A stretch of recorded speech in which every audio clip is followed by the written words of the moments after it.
Right now, the diet is about to begin within a couple of days. So I wanted to share with you guys what I just got from the grocery store. As you see in front of you, got a whole bunch of shit. 12 bags of brown rice, some chicken breast, frozen and fresh. On top of the rice is this Goya seasoning.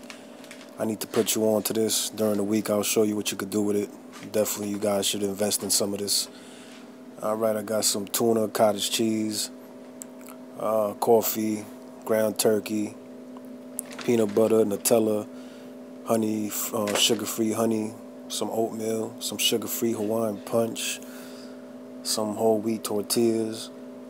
On top of the stove, I got a whole bunch of veggies. Got a big bag of broccoli, some stir-fry, onions, tomatoes, peppers, a big bag of spinach. Shit, and not showing are the avocados and a shitload of green tea. So your boy is ready to get it in. Alright? Thanks for watching. Y'all hold it down.